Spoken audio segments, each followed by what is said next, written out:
Bienvenidos a nuestro módulo La innovación y la cultura corporativa. ¿Qué es la innovación? Si bien este término es bastante común y muy usado últimamente, también representa una confusión con otros términos, como por ejemplo, una buena idea, modificación, cambio, mejora y otros términos semejantes. ¿Qué es entonces realmente la innovación? Según el Manual de Oslo, nos define que una innovación es la introducción de un nuevo o significativamente mejorado producto, ya sea bien o servicio, un método de comercialización, un método organizativo, en las prácticas internas o en las relaciones del lugar de trabajo, o en las relaciones exteriores. Entonces, viéndolo desde este punto de vista, la innovación tiene un campo de acción muchísimo más amplio. Y un concepto importante para definir la innovación es que aquello que estemos traduciendo como innovación debe de tener una aplicación en el mercado. Si no tiene este componente, entonces no podemos estar hablando de innovación. Para entender también qué es la innovación, es bueno diferenciar qué no es la innovación. Es decir, eliminemos algunos mitos respecto a la innovación. Por ejemplo, uno de estos mitos es que la innovación necesariamente tiene que tener un componente tecnológico. Esto no necesariamente formaría parte de la innovación. En algunos casos podría darse, pero no define la innovación. La invención es una parte que podría concluir finalmente en una innovación. Sin embargo, solamente como concepto de invención es un estudio hecho en un taller, en una universidad, en un laboratorio. Pero no es hasta que este elemento llegue al mercado laboral o al mercado empresarial es que no podríamos hablar de innovación. También se suele pensar que solamente las pequeñas empresas son las que innovan. En ocasiones es la única alternativa que tienen ellos para competir en el mercado. Sin embargo, no son los únicos que innovan. Otro elemento que se suele pensar es respecto a que los grandes países, los grandes conglomerados corporativos son los únicos que tienen acceso a esta actividad. Cualquier persona, empresa de cualquier tamaño también tiene acceso a este proceso de innovación. También se suele pensar que la innovación disruptiva es la única innovación que puede ser validada. Esto, si bien es cierto, es solamente un tipo de innovación, mas no es la innovación en general.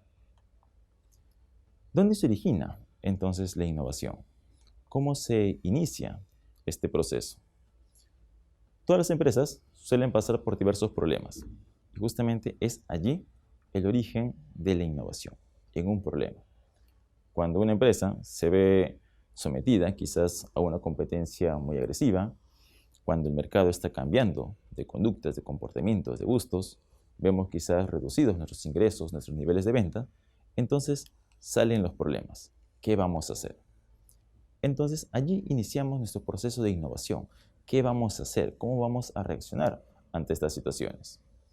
Para iniciar este proceso de creatividad necesitamos a una persona creativa. ¿Y cómo podemos formar a una persona creativa? Existen algunos elementos que nos pueden ayudar a poder identificar cuáles son las características de esta persona. Uno de ellos es la tolerancia a la ambigüedad. Es decir, son personas que no solamente ven un solo lado de la moneda, sino pueden ver diferentes alternativas. Aceptan una u otra idea de diferentes lugares, no importa de dónde vengan, pero los aceptan como posibles alternativas de solución. Son personas que tienen voluntad para superar los obstáculos, es decir, no tienen miedo a los retos. Se enfrentan a los desafíos, activan su capacidad creativa, buscan la manera de solucionar cada uno de ellos. Tienen aperturas a nuevas experiencias, es decir, no solamente idean la solución en papel, sino buscan la experiencia, buscan el probar, hacer un prototipo, una maqueta, un esquema y lanzarlo a la práctica. Tienen gran imaginación, pueden idear mentalmente la solución, pueden imaginarse cómo podría ser la alternativa, cómo podría ser la consecuencia, cómo podría ser la posible solución a buscar. Tienen una gran excitación emocional y motivacional. Es decir, ellos se sienten bastante motivados y toda su actitud, sus personalidades se abocan a ese tipo de situaciones. No solamente están sentados frente a un computador, sino que su mente, su corazón y sus ánimos acompañan este evento. También son personas que buscan reconocimiento y autopromoción, porque les gusta y disfrutan el proceso de crear algo nuevo, algo que no existía previamente. Como empresa, entonces, nuestra responsabilidad está en facilitar esta innovación, en facilitar el que este esquema de personas puedan desarrollarse, puedan crecer. Para esto pasamos por 3 etapas. La etapa de la promoción, para que se comunique esto. La etapa de formación, hay que enseñar y capacitar al personal a que sean creativos. Y la etapa del desarrollo, es decir, la implementación de todo lo que se ha desarrollado. Sin embargo, cuando uno está en este proceso de generar innovación, de que nuestra empresa sea y posea una cultura innovadora, existen algunos elementos que inhiben o inclusive hasta pueden eliminar la creatividad. Muchos de ellos básicamente están relacionados con el miedo.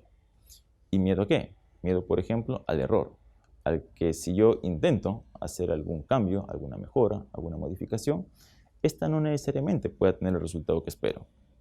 Y ante ese temor, puedo yo reprimirme a evitar realizarlo. Sobre todo, más aún, si es que la empresa tiene una política muy rígida respecto a los resultados. Es decir, que si yo pienso que la empresa me puede sancionar por un error, voy a limitar mi capacidad de innovación, voy a limitar mi intención a querer buscar algún cambio o una mejora. Otro elemento también es este miedo a las represalias de mis compañeros. Tal vez si tengo personal que no acompaña o no mira con buenos ojos aquellas actitudes nuevas o innovadoras que yo pueda desarrollar.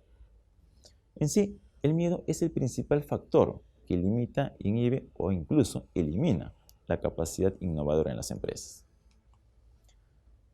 También, muchas veces, el ambiente donde nos estamos desarrollando tiene una relevancia importante en esto.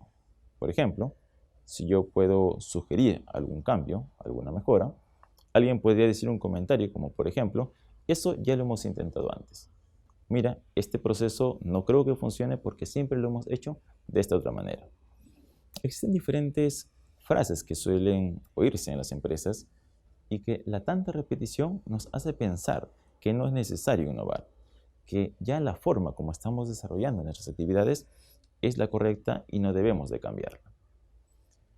Muchas de ellas también están relacionadas a el que dirán las demás personas, cómo me van a ver, si es que esta idea puede o no estar de acuerdo, ya sea mi jefe o algún colaborador dentro de la empresa.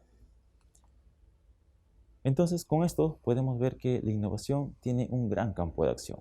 Es bastante importante que podamos manejarla adecuadamente y que formemos en nuestros equipos de trabajo personas con una mente innovadora. Y que nuestra empresa esté en la capacidad de crear un ambiente adecuado para esta innovación. Muchas gracias.